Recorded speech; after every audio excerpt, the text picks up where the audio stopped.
Rich with sorrow or rich with blessings? Hey, friends, welcome back to the Wealth with Wisdom channel, where we're really here to mix money matters with ancient truths and a hopeful outlook for your future. I'm going to be talking a little bit today about wealth building and the vision that I think God has for us in building wealth. There's a lot of different beliefs out here that money is evil, right? There's a scripture later on that we're going to be talking about where it says money is roots of all sorts of evil. The love of money is, but we're going to be talking about an old proverb from King Solomon back in Proverbs 10:22. So I'm going to read that off really quick. Proverbs 10:22 says, "The blessing of the Lord brings wealth, and He adds no sorrow with it." I really love this scripture because it's talking about the types of wealth that you can earn and the types of riches that maybe God provides. So, this actually forces us to think about what kind of wealth actually comes from God and why does his version come without a lot of the sorrow that we see in the world around money. So a couple of points I want to make. The first point is that God's blessing creates a different kind of wealth. So whenever we mention riches here, this isn't just like money in the bank or the balance of your investment accounts. Riches is really a full life wealth. Might be peace in your home.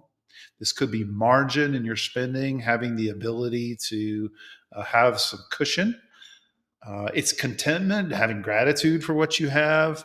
And it also may include purposeful striving for a purpose, right? Marching towards something that indeed could actually help you build your wealth as well.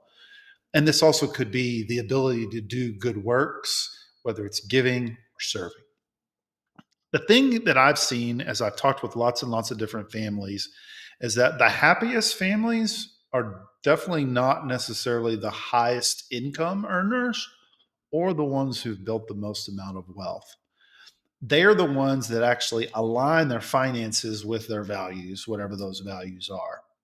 Now, I'm a believer, you guys know, so I think that God's riches aren't fragile. Okay, they hold up during storms.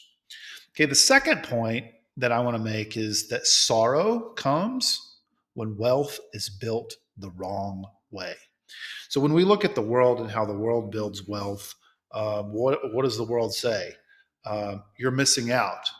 The world helps you attract you by saying fear. It is a stress filled lifestyle. It's I want, I want, I want. And even if I don't have the money to get that thing, it's okay. Just throw it on the credit card or borrow to get it. And then you have this worry and anxiety of having to pay it back.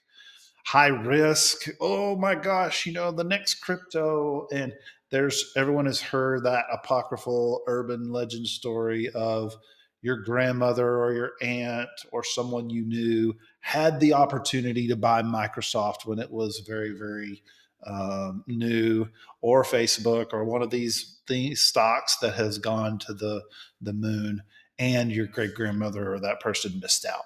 So sorrow can come whenever you build wealth the wrong way. And I think that building wealth without wisdom actually always leads to different types of sorrow.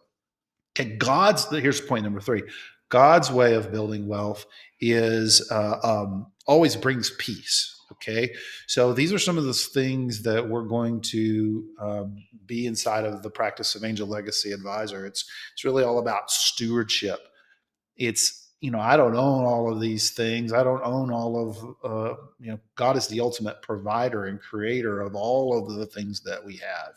My job is to manage it, be the steward over it. I believe in getting consistency over getting rich quick. Having generosity is kind of like a guardrail for your heart.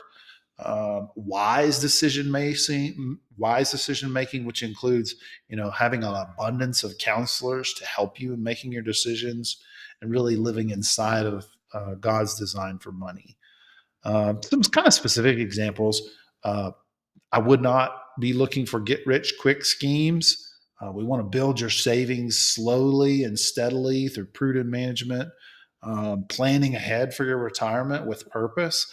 Not only the money side of things, which we absolutely can help with, but looking at what are the things you're going to do with your time, your energy, the gifts that God's given you. My thing is I really think that God's blessings and God's provision um, gives you that wealth potentially, as well as the peace to enjoy it. Now, I'm not a prosperity gospel guy, and there are people out there that will teach that from a biblical lens, saying, if you put money out there and you trust God with what you have, then He's going to bless you back tenfold, a thousandfold. And there are scriptures that can support some of that. Um, God doesn't promise us that you'll have a lot of money in your bank.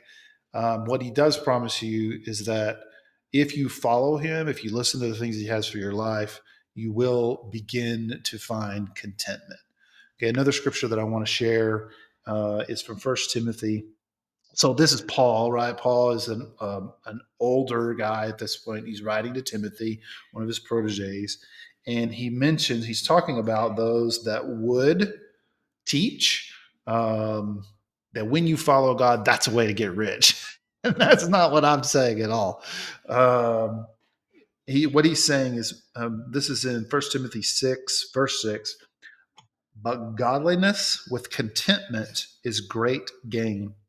For we brought nothing into the world, and we can take nothing out of it. But if we have food and clothing, we'll be content with that. People who want to get rich fall into temptation and a trap, into many foolish and harmful desires that plunge men into ruin and destruction. For the love of money is the root of all kinds of evil. Some people, eager for money, have wandered from the faith and pierced themselves with many griefs. We've all known people that have chased something and fallen into grief and ruin. I'm a believer that God does want to bless us. We can become monetarily wealthy, we can become well off. And there are a myriad of examples in scripture of the wealthy providing for ministry, for blessing others. So I'm not one that says that you got to be poor in order to be following God's plan for your life. But what Paul is mentioning here is that godliness with contentment can be great gain. So I just wanted to encourage you guys that today, and really making sure that you're positioning yourself under God's blessing to achieve peace. So a couple of things to kind of make this more practical. Seek God first in your financial life. Practice contentment and gratitude. Find wise counselors that will help you and guide you. Be mindful of the voices that you're listening to, whether it's on YouTube or Facebook or social media. Live generously, right? Find ways to devote your money and your time and your energy to great causes and that are going to be lasting impact in the world. And finally, walk in integrity, right? So God has a tendency, I think, to bless what's done honestly and seeking what He wants. He's not a stingy creator, right? I think He delights in blessing His children, but He really wants us to handle those blessings with open hands and wise hearts.